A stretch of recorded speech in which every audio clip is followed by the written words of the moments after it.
I was engaged to the man I thought I would spend the rest of my life with. Ethan wasn't just my fiancé, he was my first love, my comfort, my future. For 6 months, I wore his ring like it was proof that I had finally won at love. We planned everything together, the venue, the honeymoon, even the names of our future children. I truly believed that nothing could break what we had. The night of our engagement party was perfect. Fairy lights filled the garden, champagne glasses clinked, and our families toasted to our future. Ethan held my hand the entire night, whispering how lucky he was to have me. "You're the only woman I'll ever love," he said while slipping the ring onto my finger in front of everyone. I believed him. God, I believed him. After the party, he told me he was heading to a boys only after celebration. "Just one last night as a free man," he joked. I laughed and told him to have fun. I trusted him completely. That was my first mistake. Around midnight, my best friend called me. She didn't speak at first, she just sent me a video. My hands were shaking before I even pressed play. It was dark and loud, but I could see him clearly. Ethan, my fiancé, kissing another girl like I never existed. She was sitting on his lap, her hands tangled in his hair, and he wasn't pushing her away. In that moment,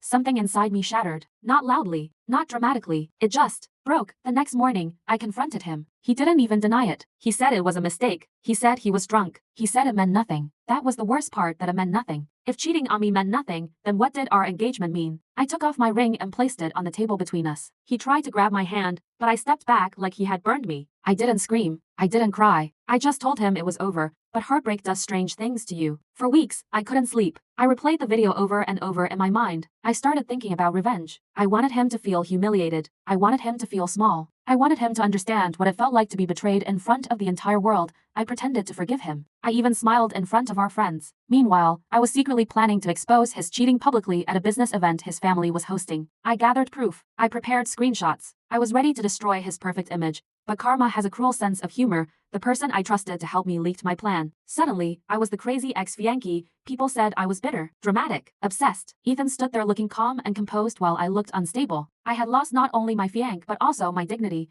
That was when I realized revenge wouldn't heal me. It was only making me worse. So I left. No dramatic announcement. No social media post. I packed my bags, booked a one-way ticket, and moved to another country. I needed distance. I needed silence. I needed to breathe without the weight of betrayal pressing on my chest. At first, it was lonely. I didn't know anyone. I didn't speak the language well, but there was something freeing about starting over where no one knew my story.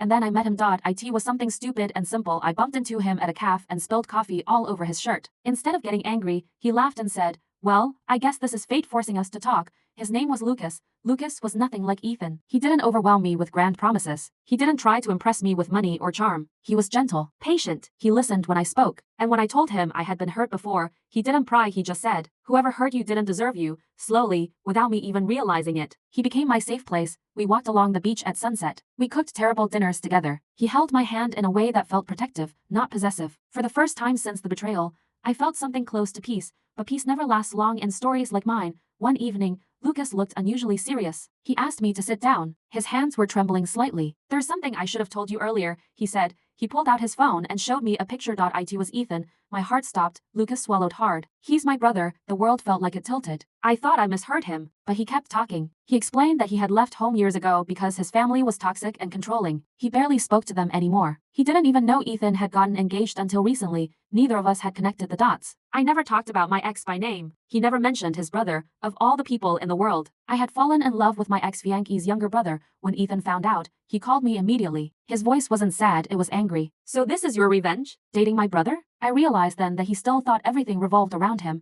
but this wasn't revenge. I didn't plan this. I didn't search for Lucas because of Ethan. If anything, I had tried to run from everything connected to my past. The real conflict came from his family. They accused me of tearing the brothers apart. They said I was manipulative, that I was using Lucas to get back at Ethan. Lucas had to choose his family or me, and that terrified me. I didn't want to be the reason another relationship broke, but one night, Lucas stood in front of his brother and said words I will never forget. "You lost her because of what you did, not because of me. And I'm not walking away from someone who makes me better just because you're ashamed of your mistakes." In that moment, I knew this love was different. It wasn't loud or flashy. It was brave. I thought losing my fiancé was the worst thing that ever happened to me. I thought being humiliated would define my life forever. But if he hadn't cheated, I never would have left. If I never left, I never would have met Lucas. Sometimes betrayal doesn't destroy your life, sometimes it redirects it. And maybe the greatest plot twist wasn't that the man I loved turned out to be my ex's brother. It was that the wrong man had to break my heart, so the right one could finally find me.